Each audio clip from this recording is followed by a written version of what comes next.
بلکہ آپ کے ذہن میں ابھی کوئی دلیل ہے تو آپ ابھی پیش کر دیں. لیکن میں پوچھ لیتا ہوں آپ سے کہ قرآن کے اندر ایک جگہ 3 ٹائمز کا بھی ذکر ہوا ہے نمازوں کے 3 اوقات کا. تو اقیم الصلاۃ لدلوک الشمس الی غسق اللیل وقرآن الفجر, تو یہ تو اس کو سپورٹ کرتا ہے. نہیں دیکھیں, اقیم الصلاۃ لدلوک الشمس جو ہے نا, دلوک کسے کہتے ہیں؟ سورج کے ڈھلکنے میں. یہ ایک ٹائم نہیں ہے, سورج متعدد دفعہ ڈھلکتا ہے. آپ شدید سائز سے استدلال کر رہے ہیں کہ اقیم الصلاۃ لدلوک الشمس الی غسق اللیل وقرآن الفجر, نماز قائم کرو سورج کے ڈھلکتے وقت اور رات کے اندھیروں میں اور فجر کے وقت. یہی ہے نا؟ تو آپ کہہ رہے ہیں اس میں تو 3 ٹائم کا ذکر ہے. اس میں 3 ٹائم کا ذکر نہیں ہے, اس میں 5 ٹائم کا ذکر ہے. دلوک الشمس جو ہے نا, سورج کا ڈھلکنا, یہ ایک دفعہ نہیں ہوتا. جب بھی سورج میں کوئی بڑا تغیر آتا ہے تو اس کو ڈھلکنا ہی کہتے ہیں. ایک سورج ڈھلکتا ہے جب بلندی پہ جا کے لڑکتا ہے, یہ بھی ڈھلکنا ہے.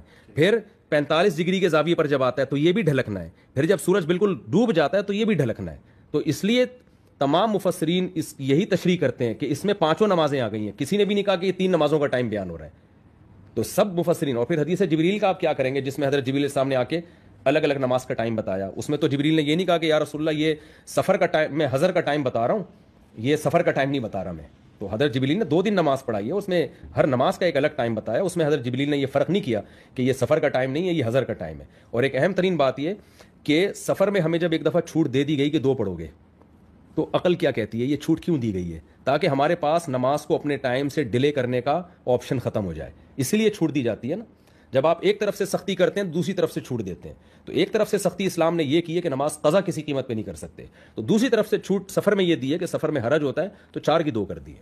میں پھر بھی بتا دوں کہ میرا مقصد کسی کے مسلک پہ یا اہل حدیث پہ طنز کرنا نہیں ہے. ان کی جو رائے ہے وہ ان کو سمجھ میں آ رہا ہے فالو کریں, لیکن میرا مقصد یہ ہے کہ آج کل کے اسکالر جس طرح مجتہدین کو بدنام کرتے ہیں نا, اور یہ سمجھتے ہیں کہ ہم ہی ہیں, ہمیں قرآن و سنت کا پتہ ہے, باقی یہ امام حنیفہ اور ان کے جو شاگرد اور صدیوں سے جو 50% سے زیادہ امت گھاس کھاتی آئی ہے, ان کو تو پتہ ہی نہیں. تو میرا مقصد صرف ان کو ہائی لائٹ کرنا ہے کہ ایسا نہیں ہے. باقی مسئلہ اختلافی ہے, ہمارا تو دل پھر بھی بڑا ہے. میں نے آپ کو بتایا میں سفر کرتا ہوں, جو اہل حدیث 2 نمازیں اکٹھی پڑھ رہے ہوتے ہیں, میں تو ان کو طنز نہیں کرتا. لیکن ان لوگوں کو ہم نے دیکھا ہے کہ یہ ہمیں بیوقوف سمجھتے ہیں کہ اور سمجھتے ہیں یہ حدیث کو چھوڑتے ہیں. تو اللہ کا شکر ہے ہم جو ابو حنیفہ کو فالو کرتے ہیں تو علی وجہ البصیرہ فالو کرتے ہیں, ٹھیک ہے نا, ایسے فالو نہیں کرتے.